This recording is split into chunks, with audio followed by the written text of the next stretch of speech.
Belgian. Hi, Kathy. I know, but your English is perfect. So we're going to consider you an English speaker. Okay, so let me know about study groups because we'll have to we can arrange to do those. And as I prepare this class, which is going to be basically a review of a lot of the stuff we've learned, I realize how much Sanskrit we already know. So, congratulations, you guys. You are well on your way to becoming real Sanskrit scholars. Okay, so we do some housekeeping. We've done I think, a better job of preparing some Telegram groups so that we can communicate with everyone and send class materials and receive questions. And I also apologize. Oh, let me ask you first. Um, can anyone not use Telegram? I know it was a problem in Vietnam for a while, but I think it's okay now. If you cannot use Telegram, please also let us know either in an email or in this chat, and we'll try to set something else up for you. You are welcome. Okay, now I apologize. Again, I did not quite finish homeworks and the final for Organic Sanskrit 2. So I'm going to be working on finishing that. Hey, Andreas, good to see you. No worries, you're not that late. We've only done some housekeeping. And we'll be sending homeworks for Sanskrit 3 as well. So, and I'm working on certificates. Going to get some designed and issue them for those who completed Organic Sanskrit 2 and for everyone who completes Organic Sanskrit 3. Now, do we have some hands raised? If so, it's a small class. Open your mics and speak. I see that 2 participants have raised hands. And if you don't speak, I'm just going to go on. Okay. So we'll have new homeworks. We'll have 3 quizzes for this course and a final. Let's see, certificates. Okay, good. Let's have the next slide. So why do we call organic Sanskrit organic Sanskrit?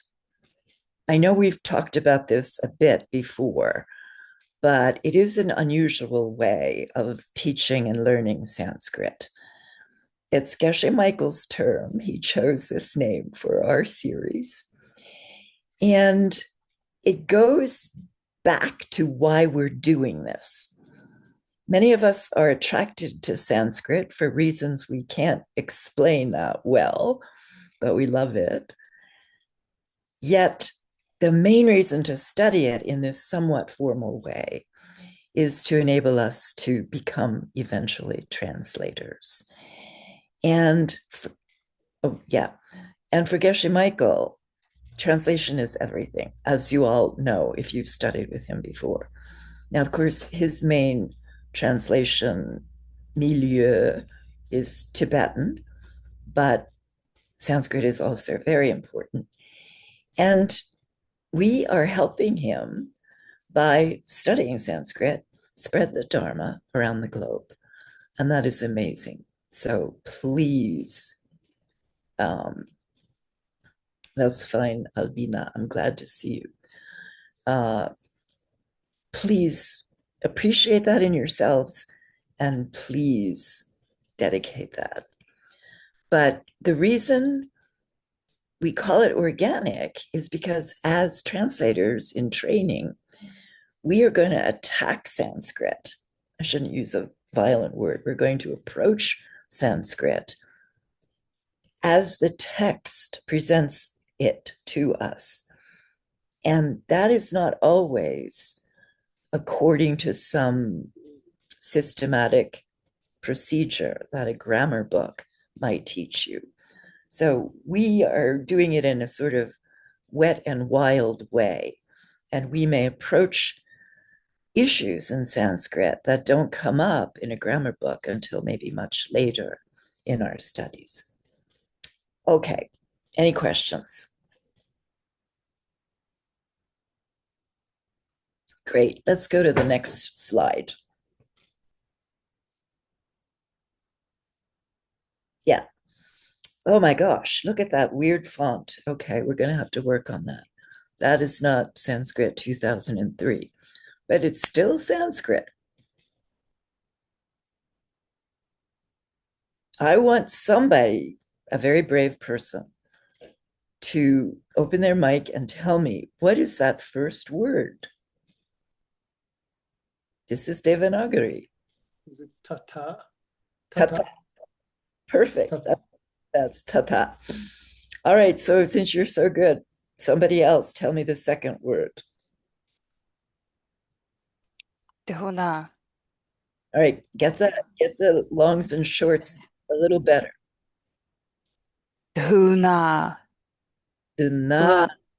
Dhuna. See why I'm saying do not? I'm exaggerating. What am I exaggerating? Excuse me, what again?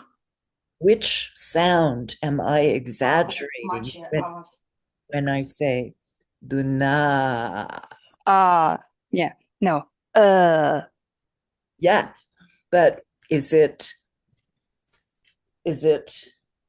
2 bits. it's long. So we want to say in an exaggerated student fashion. Nah. Say that with a very long A. Dhuna. Yeah, that's perfect. And your aspirated the was very good. So, okay, so all right, you guys, well, let's read the rest of it. What's the next word? Somebody else.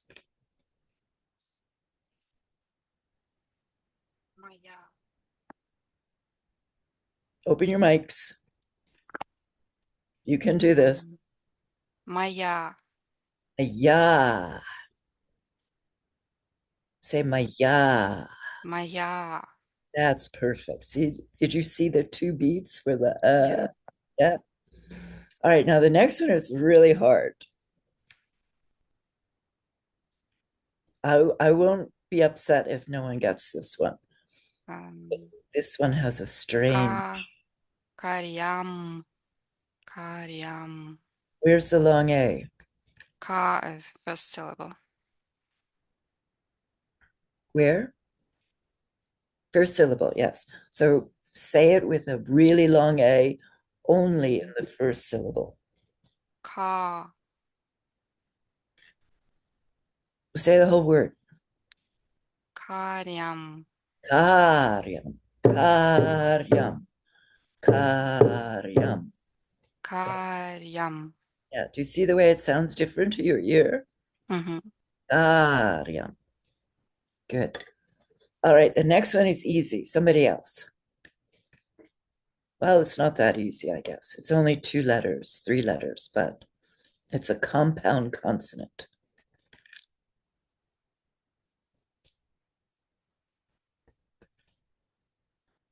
Okay, I will give you that one. This one is sva.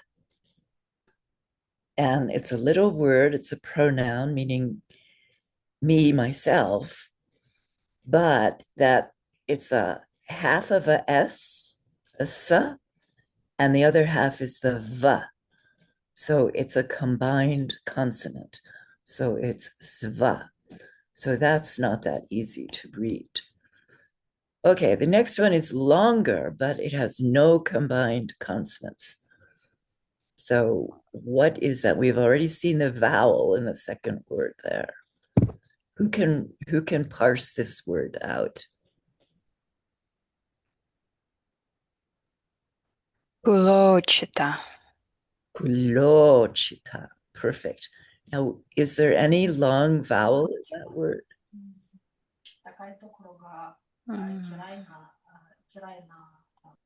Kulo. Yeah. The O. And why do we think that's long? Because O is always long. It's always long. Thank you. It's a gimme. Remember, that's an American expression, meaning a free gift. Which other vowels are always long? Who remembers?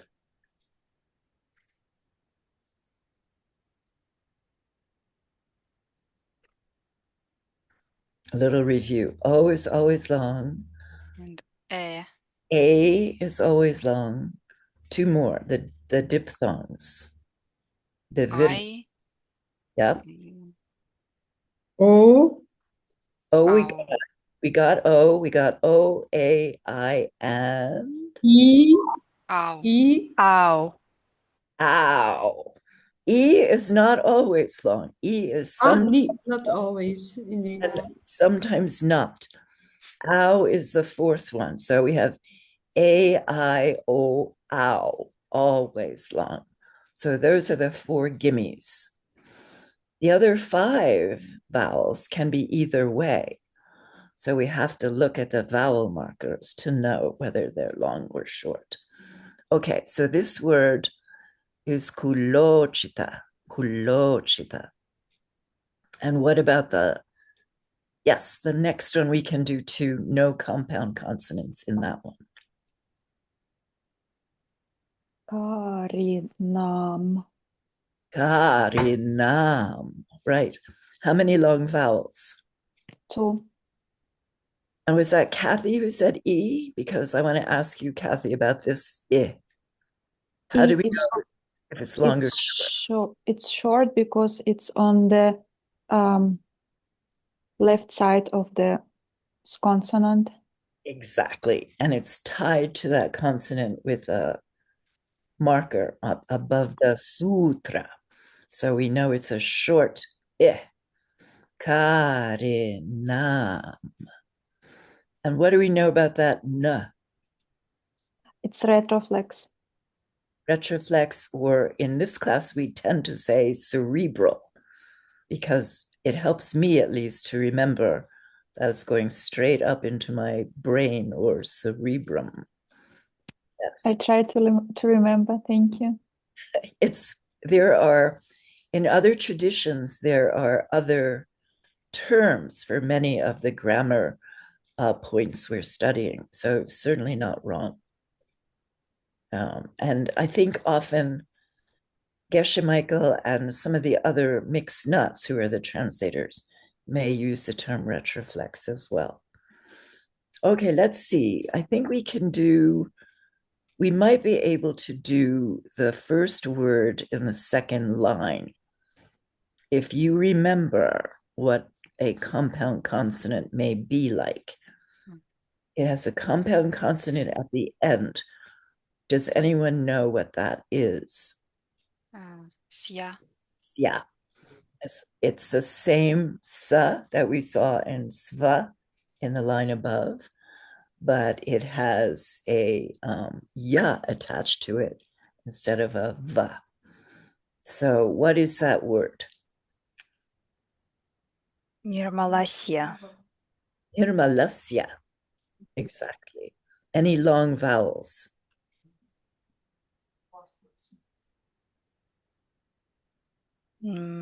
Seems to be no. Seems to be no. Correct. Okay, and then what is that funny thing above the line? Well, there's two funny things above the line. What's the first one? Kathy.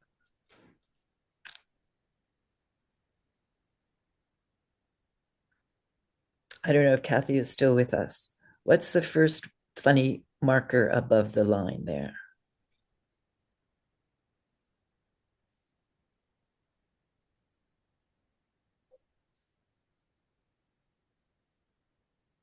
I forgot. That is a marker to the downstroke before the consonant that indicates a short I. So we saw it on the word before it, karinam. The re is a short I. Here it's similar, but with a n. Nirmalasya. Nirmalasya. One beat. So what is that second mark above the sutra? Don't be shy. You can speak with it. It's an R. I can't remember if it's a vowel or a consonant. Ah, okay. Why? Well, that it is a consonant, but I don't know what the rationale would be. I suppose the rationale would be that the N already has a consonant and the ma has an implied because there's no other consonant marked around it. And the most definitive reason it's a consonant is that if it were a vowel, it would be written under the letter or That's right. That's right. on the letter. So if it goes above the sutra, I'm going to go out on a limb here and say it's always going to be a consonant. So if the ra, which is a semivowel, could go either way, vowel or consonant. If the ra is a consonant, which it is here, it's either going to be this small circle thing on top of the sutra, or it's actually going to be written out like a ra. And we can see that in the last word in the first line. Ka re na. That ra is the consonant. Question. Sorry, on the line above we had Karya. Yeah, we had karya. Karya, that's right. That, The dot in that R. Yeah. That dot is applied to the ya, not to the R. correct. It has nothing to do with the ra. It's Okay. just a double marker on top of that ya. And Thank you. the ra, which is a consonant again, because it's above the sutra, goes with the ka. Karya. So, well, actually, it doesn't. Let me think this through. The ka is one syllable. The ra with the implied is the second syllable. And the yum with the implied has an anusvara marker. So it's a 3-syllable word, but that second syllable is above the sutra. Does that make sense? Yes, yes. Okay, great. So what is, let's see if I see one in here. I don't think so. What is the second way a consonant ra could be written? Does anyone remember? It's not in this verse. I remember you explained this on my name, Amirta? but I don't remember. Sorry. It's underneath. Well, no, that's yours is a vowel, Amirta. We're talking about a consonant. There's 2 ways to mark a consonant, 3 ways to mark a consonant R, ra, when it's a consonant, not a vowel. We have 2 in this verse. One is a circle above the sutra, and one is the consonant itself, as in that last word, karinam. That r is a consonant. So if I remember correctly, a C underneath the downstroke is a vowel. Yes. And then would it be the diagonal line going from the middle of the downstroke to the left? Yes, that is the 3rd way to write a consonant, ra. And it doesn't work with every consonant, but it does work with a bunch of them. And you'll see a straight angled line coming out of one of the other consonants, and that creates a double consonant. Perfect. Okay. So we got nirmalasya, no long vowels. What is that? That's the longest one, I think. What's the next word? Go ahead. Sya. Perfect. Two compound consonants. Kulasya. Any long vowels? One long vowel. Which one? A. Yeah. The first sya Yeah. is a long one. Okay, so say that in a very exaggerated way so I know it's a long vowel. Kulasya. Perfect. Yeah, great. And all the Russian speakers are very good at saying sya. Perfect. Yes. Easy for English speakers and perhaps people in other languages.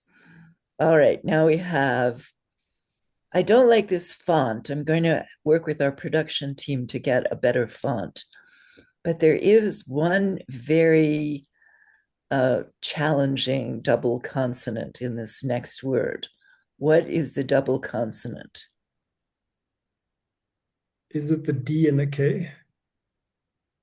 That's not a D. Це What is it? м, мко. No. And it does look like a D, but it has a floating dot in the middle there. See, Yes. that means it's a no. Now, what is that mark underneath it? Anyone remember? Yes. It means that there's no vowel attached. Correct. And this is I'm going to use the word ugly way of writing a double consonant in some scripts like this one. And this is just a font choice, a modern font, and it's not my favorite. In Sanskrit 2003, which we'll get next for next time, that double consonant would be written together. So I'll show you that next time because I don't think we have that capacity this week. But given the fact that that r and the k go together, how would you say this word? Ulanko. Kalanko. Perfect. How many long vowels? One. And that is the O. great. Okay. And the next word, come on, somebody who hasn't spoken yet can get the next word. This is an easy one.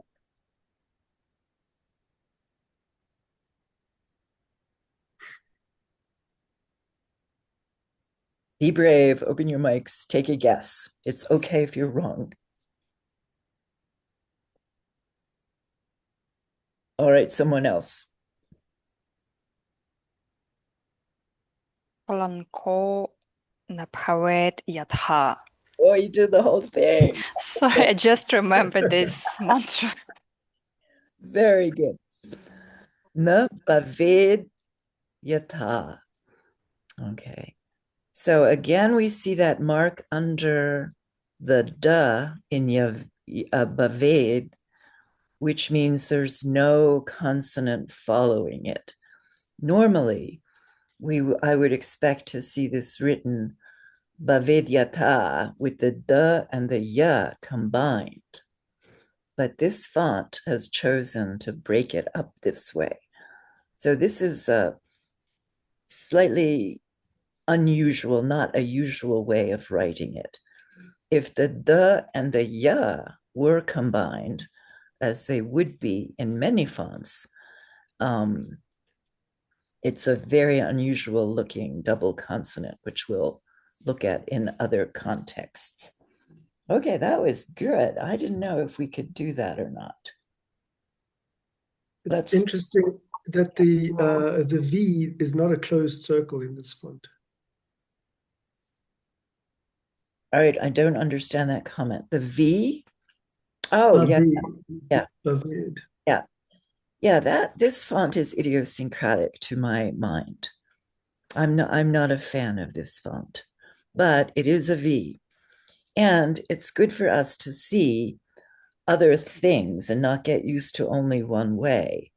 Because when you encounter Sanskrit in a non-classroom setting, you will have to deal with variations like this. So it's good. Yeah, and normally I would close that V up. I agree. Okay, let's try the next slide. Let's see what it looks like.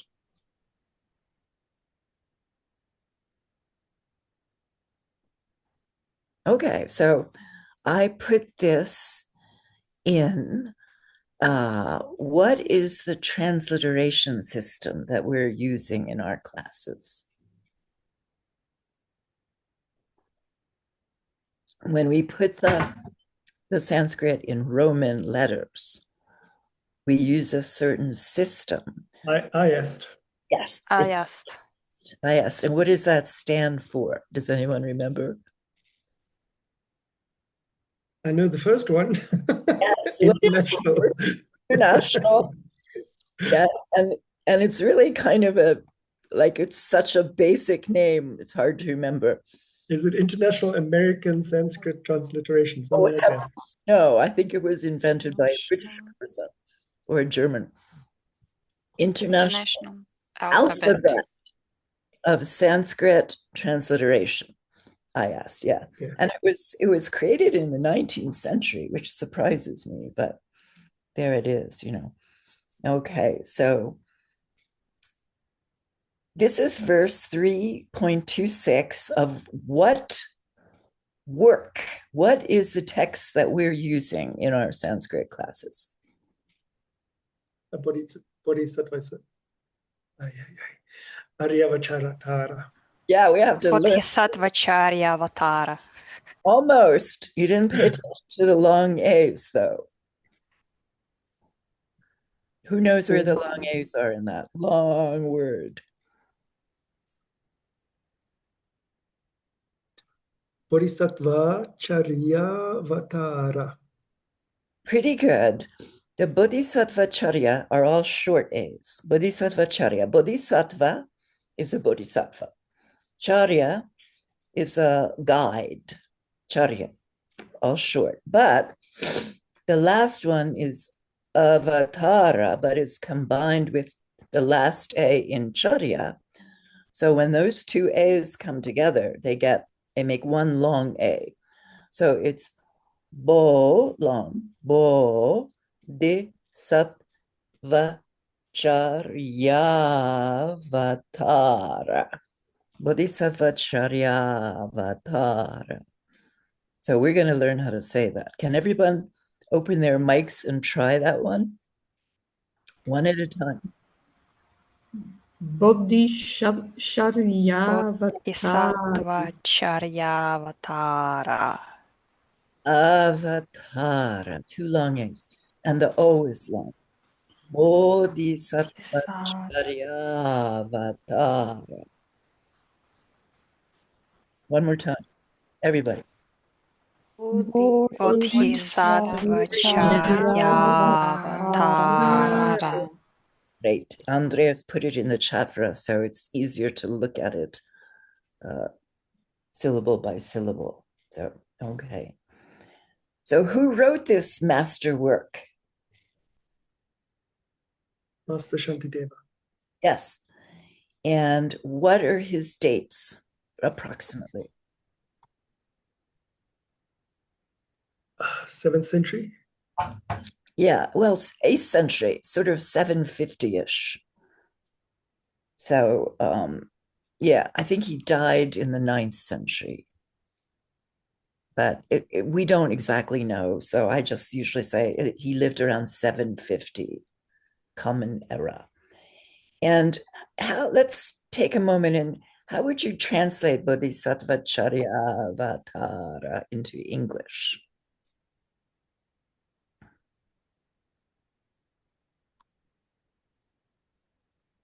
Way of life.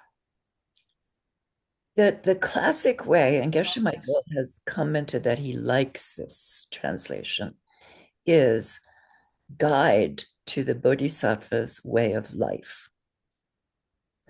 And I just wanted to point out that a lot of people kind of mistranslate it and add an A to the title, a guide to the Bodhisattva's way of life.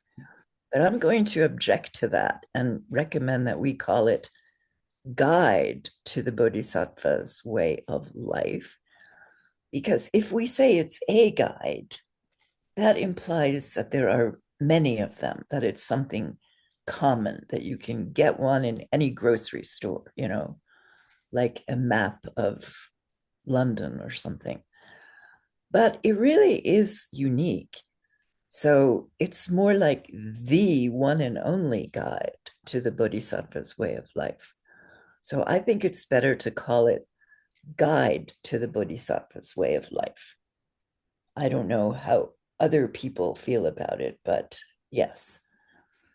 All right, let's see. We went over a lot of these diacriticals. We read over the verse. Let's go to the next slide. So Sanskrit is a sound-based language. Let's sing the song. And you know I can't sing. Here are all the vowels nicely transliterated into I asked. So open your mics and sing with me, please. All right, here we go. Ah, I, U, U, Lir, Lir, I, Au, Aha, Aha. Great. So we all remember those. And it's how many vowels are there? Quick, don't count. 16. About 16, right. Now, some systems have different numbers, and we know the reasons why. Why would another system of study have a different number for vowels, maybe?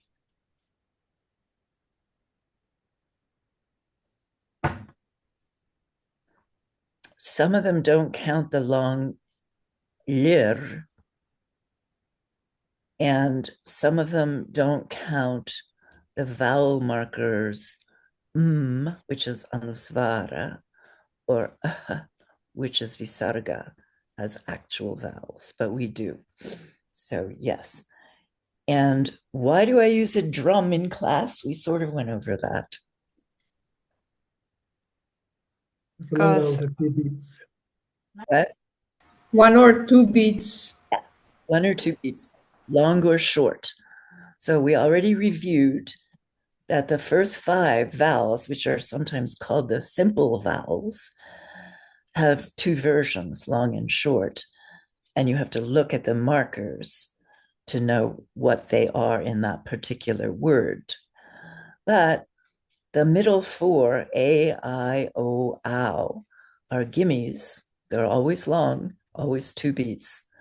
And and actually affect the sound that comes before it and after it. So they're not actual vowels, they're vowel markers. I mean, we count them as vowels, but yeah. Okay, great. Next slide. Okay, what is this word? And look at that, Andreas. That is a closed circle.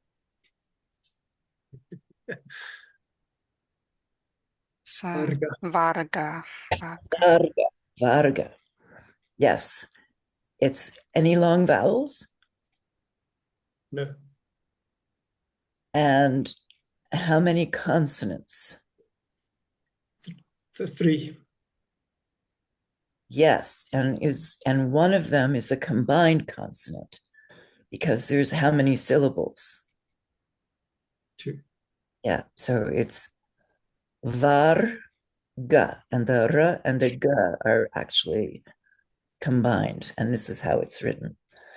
And how does this affect our study of Sanskrit? What does it mean, and how do we use it?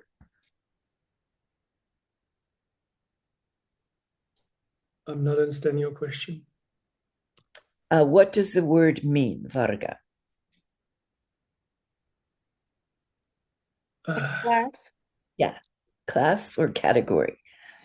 And how do we apply it when we study Sanskrit? There's a hint in the title of the slide. 5 categories of consonants. Yes, exactly. There are 5 categories of consonants. And let's have the next slide. They relate to our mouth positions when we're speaking. So Sanskrit is beautifully systematic in some ways. You know exactly how to pronounce any consonant if you know what varga it's in. So I've given the vowels here because they are loosely affiliated with vargas, although most grammar books will say that vowels really have no vargas. But the first vowel, is a guttural sound. So let's just quickly review. For the guttural mouth position, you fold your tongue in half and stick it all the way back down your throat. And you say, ah. Everybody say, uh. Good. More people. Come on, be brave. Ah,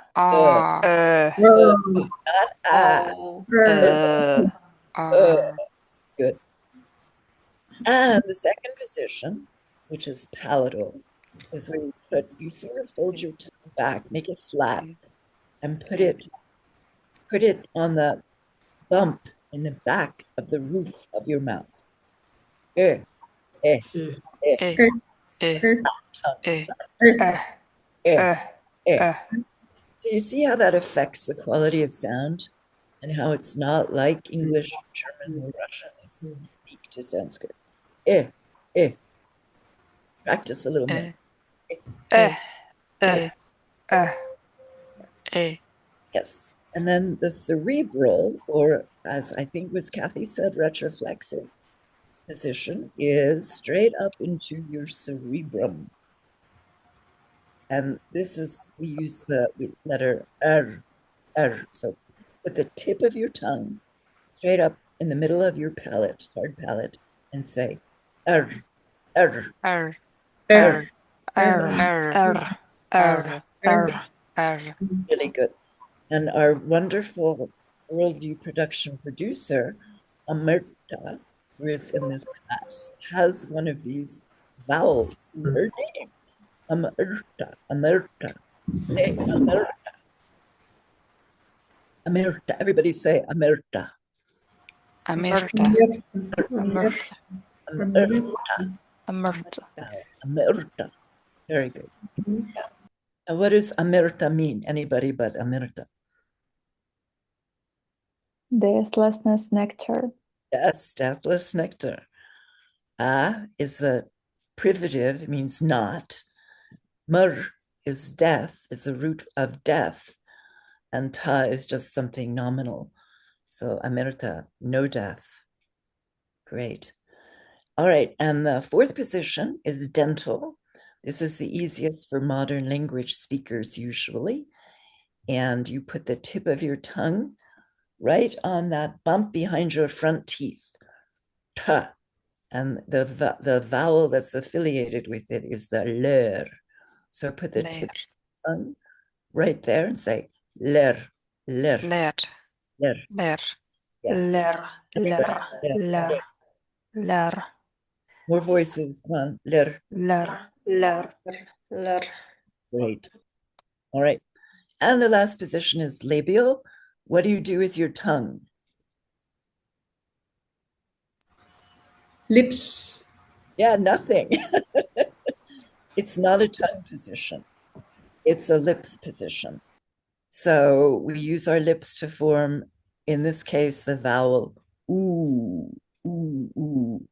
It's not an American ya or you or anything like that. It's ooh. So everybody say ooh, put your lips together, say Ooh. Ooh. good. Yes, great. Okay. All right, let's go to the next slide. All right, so we're just going to review quickly the Devanagari for the 49 letters. Next slide. Which ones are these? Vowels. Yeah. And this is the right font. Isn't that odd that the system converted some of the slides into an unpleasant font and some of them it left in the not the correct, but the font I favor. Oh, well. Anyway, let's just sing the vowel song one more time, looking at each vowel from left to right in Devanagari, although I gave you the I asked also. So come on, open your mics. E, U, Slower. Looking at the Devanagari. I, U, R, R, Lir, something's missing. A, I, O, Ow. and then what's that one in the middle there? It's a That's lir. the long R. Long Lir. lir. Long Lir.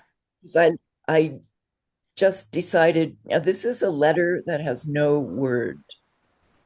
So that's why a lot of people don't count it as a vowel, but we should know that. There's no word in Sanskrit that has a long lir. So, but this is what it looks like.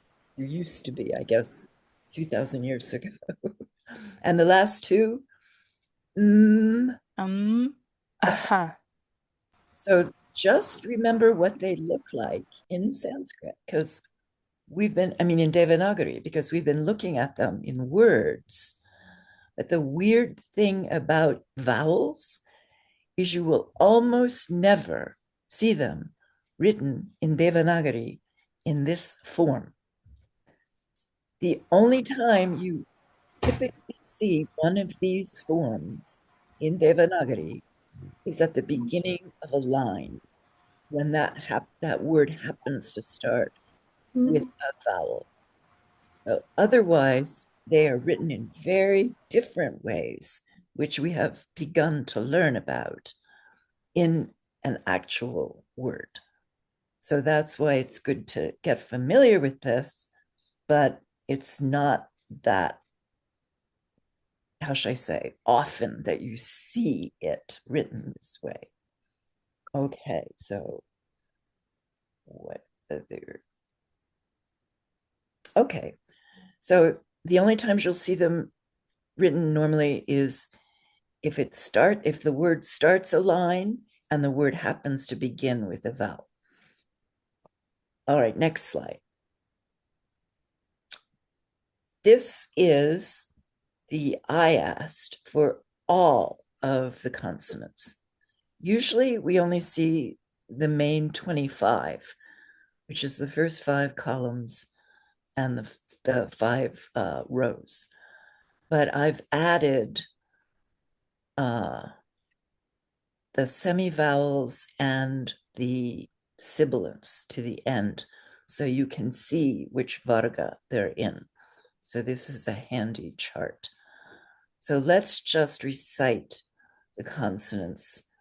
We'll do the first 25, then we'll do the semivowels, and then we'll do the sibilants. So open your mics, put your tongue in the right place, and let's start.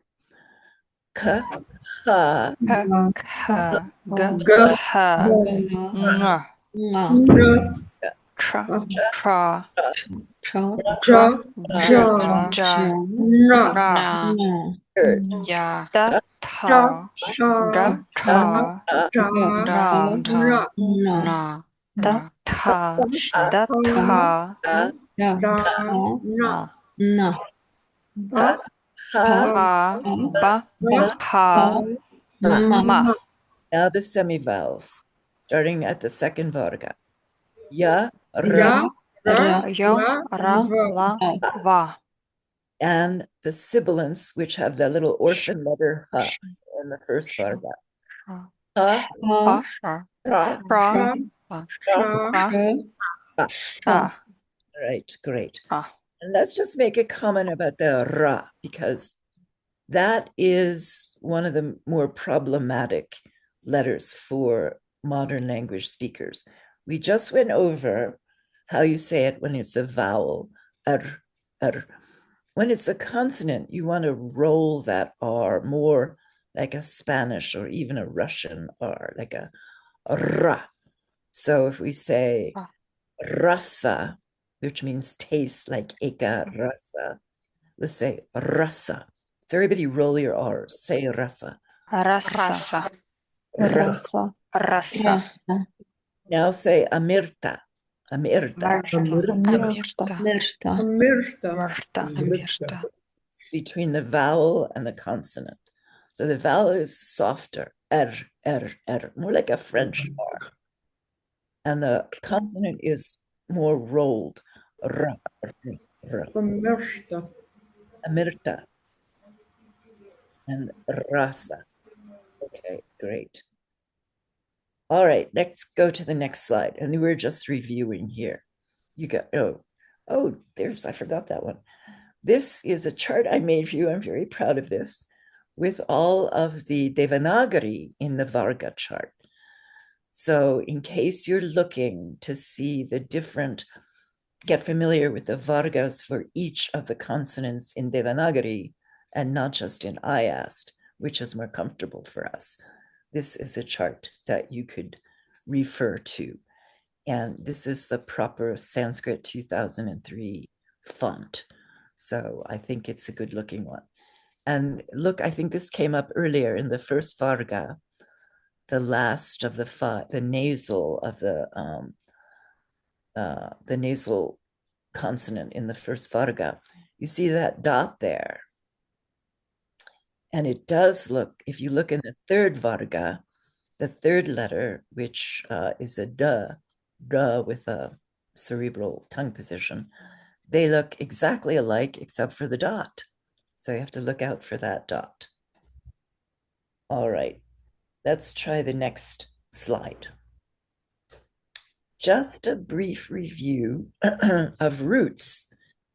And roots is another thing that comes up very, very frequently in Geshe Michael's Sanskrit tradition, because he loves roots.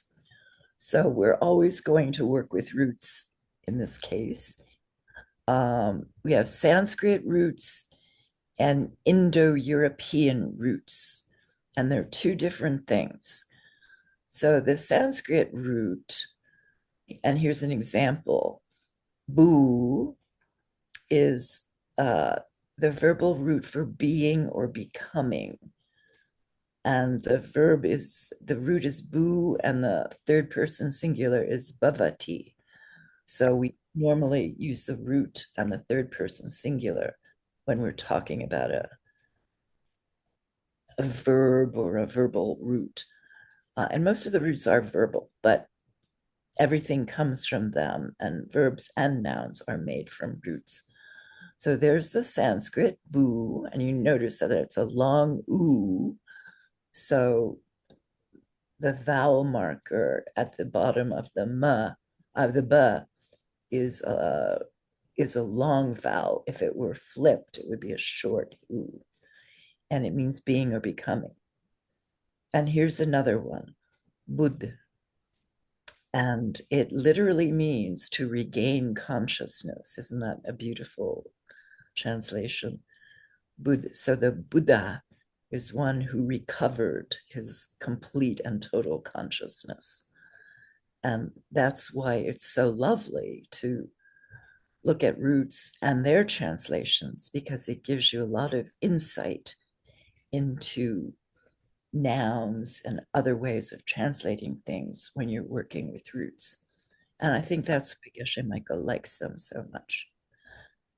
But the Indo-European roots are from a language that is considered to be more ancient than Sanskrit, than Greek.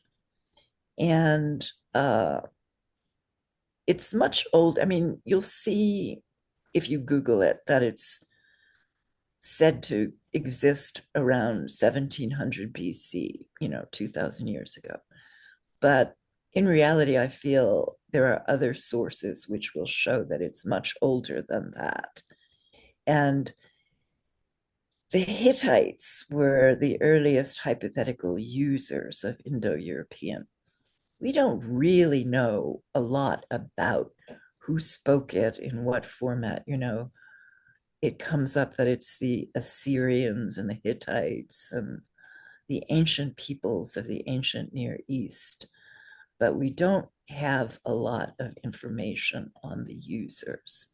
The linguists have reconstructed Indo-European, and it is seen to be the root of many, many, many modern languages, excluding probably Chinese and Arabic. But the Indo-European roots are very different sometimes from the Sanskrit roots. So we'll pull them both up from time to time. But the reason we do it is it's a Geshe Michael tradition. And the signage for roots, if we're writing them, is that root sign, which is a mathematical symbol. And if you're using MS Word, you can find it under inserts and then advanced symbols. Otherwise, if you're in a rush, you can just use the slash. Okay, let's try the next slide. So we won't spend too much time on this today, but we know we've already talked about this a little bit in class today. The Anusvara is the dot under the M in Ayast. And actually it's above the line usually in Devanagari. And it indicates something about the M sound affecting the vowel before the marker and dictated by whatever letter, a consonant in this case, comes after it. The virama we mentioned is that small hash mark at the bottom of a Devanagari letter, indicating there's no vowel following it. The visarga is the two dots, and it indicates a rough breathing. And if we get to our yoga declined slide today, you'll see that it occurs at different parts of the declension of a noun. And the avagraha, which is not that common, but we've run into it a couple of times already in the actual text we've been looking at, is when an A is dropped from the beginning of a word and there's no combination with another vowel. And it looks like a big capital S in the Roman alphabet. And it indicates the grammar term is an elided vowel or elision. Okay, next slide. All right, and the one we're going to talk about Sandhi a lot in Organic Sanskrit 3. Let's try the next slide. What is it? It's a combination of two words, sam with the anusvara and de. And I used one of the roots there. De means holding, having, or possessing. And sam is a prefix meaning with. It's actually a sort of, well, it's a prefix. So we learned about M's and N's, and that's Anusvara Sandhi. So we know that with sam and de, the Anusvara, ma, will change to the nasal related to the letter that follows, right? So what varga is the?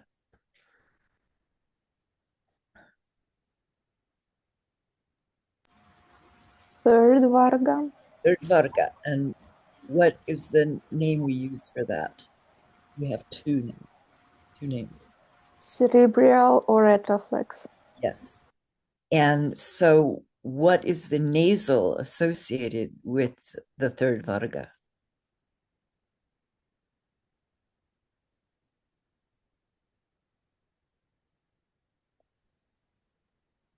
Which is the nasal? With the dot under it. Yeah, the N with the dot under it. So here we have the everyday transliteration, Sunday. So it's really someday, but because of that the and anusvara, we're going to change it to an N. And it should probably be, oh, I'm sorry, wait a minute. I made an error. The D is not the third varga. Why? Because it doesn't have I a dot think under the it. fourth. It has no dot under it. So it is which varga? The fourth, I thought. Yes, you're right. You're absolutely right. And the N is a regular fourth varga, na, not the N with the dot under it. So I'm sorry about misspeaking, but that's a fourth varga the. So it's a fourth varga na. And that's why we get Sunday. And that's there's no dot anywhere in that word. And the translation, de is a interesting word, and Sunday has become its own word, and it has a sense of bringing together and holding things together. So there's a sense in there of making peace with, but we're going to commonly translate it as joining or joined. It also is a word that has come to mean twilight, the time of the day when the sun is setting, but it hasn't become completely dark yet. So there's a half and half sense of holding two states or joining two states. So you see the poetry in a lot of these translations, but it's become a real term. So it's not just a combination of a prefix and a root.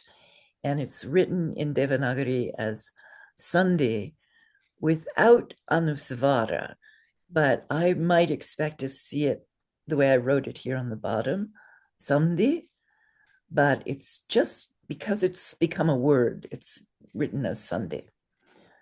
So how many Anusvaras do we know so far? Let's go to the next slide.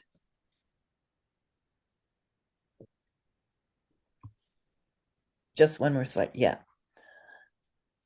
Here are the two we've really worked with, and we're almost out of time, so we'll just quickly go over this. We referred to this in one of the text readings we did earlier today. Bodhisattva Charya Avatara. So the short A and the short A create a long sound. So when they join together, we see a long A if it's two short A's, if it's two long A's, or if it's one of each in any order. So that means it's a long sound. And that's a kind of Sandhi, where you change the way you write Sanskrit because of the way it sounds to the Sanskrit speaker. And the other one we've worked extensively with is M's and N's. When we see an M before a consonant, we're going to probably change it to another nasal, not the M. And that consonant that we choose is related to the varga that the second consonant belongs to. So when would we leave it as an M if we have anusvara? In the fifth varga. Fifth varga. And why? Because it's labial. Because it's labial, and the actual nasal in the fifth varga is an M, ma. So we don't change the anusvara M to an N of some sort, because the fifth varga nasal is an M. Okay, and when do we change it? The other four vargas. Yeah, in any other case. Great. Well, And one question, and how is it pronounced, anusvara, at the end of the word if there is no other words after it? Well, at the end of a word of a line, Yes. there is no anusvara.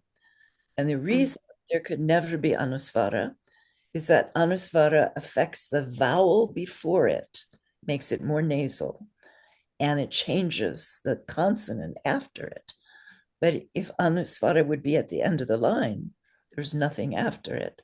So there's never anusvara at the end of a line. Now, if it's at the end of a word, and the next word starts with a vowel, there's no anusvara. Anusvara only occurs before a consonant. But in the mantra, like Om Mani Padme Hum. Yeah. Well, Om Mane, there's a The last word. Hum. Yeah. Well, that's because it's a bija syllable, and it is a nasal. So it's written with the anusvara. That's a really good question. Hum is a holy sacred word, sort of like Om. Like Om even has its own way of being written. It has a lunate anusvara on top of it, which most other words don't. And that's an ancient way of writing Om, which is a holy syllable, and Hung is a holy syllable, as are Om, Hung are all very special words. So they don't tend to follow traditional grammar rules. Okay. So, but how is it pronounced? Like Nasal. Nasal first varga? I don't know the answer to that. It's just a nasal. So it affects the previous vowel. So you sort of pinch your nose and say home, right? And usually oma home, there's nothing after it. So it's just a self-standing, very nasal sound. But M or N closer. Which sound? It's written in different ways, right? It's not, neither is incorrect. I have seen it mostly written either HUM or HUM with a dot or HNG, because to the Western ear, hung sounds more nasal than hum. So the transliterations are idiosyncratic. They don't follow any of our grammar rules. And it's because it's such an ancient sound and it's such a holy sound that it has its own way of being. So it's very hard to rationalize that syllable. Okay, thank you. Good. All right, well, we're out of time. We're over a little. I apologize. Thank you for continuing with your Sanskrit studies. Please come back next week and stay tuned to the Telegram for more information on our weekly progress. And let me know any questions you have. Okay? Great to see everybody. Thank you. Bye for now. Thank you. Thank you. Thank you. Thank you.